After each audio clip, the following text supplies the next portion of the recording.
Prav res neverjeten super derbi 15. kroga v Premier Ligi. Domači so začeli ekstremno leno, na drugi strani pa gostje totalno značilno, eksplozivno in že v 11. minuti so vodili z 0-2.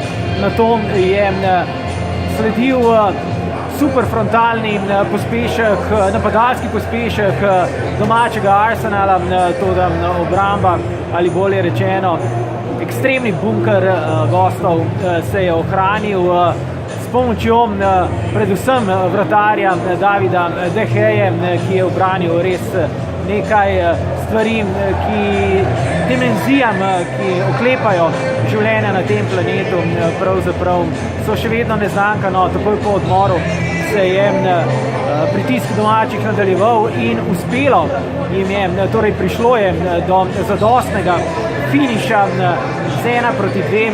Smo na to ogledali odprto tekmo, ki je ponujala vse, toda v prvi vrsti še vedno trden zid pred vrati gostov.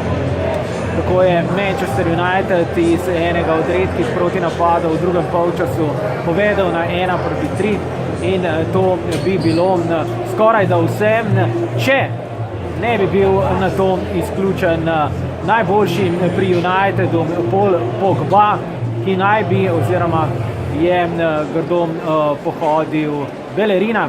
To pomeni v kontekstu seveda prvenstva, angleškega prvenstva, da najboljši mož pri Unitedu ne bo smel nastopiti na derbiju, ki sledi prihodnji vikend, torej na obračunu med manchesterskima kluboma, med prvim in drugim na tabeli.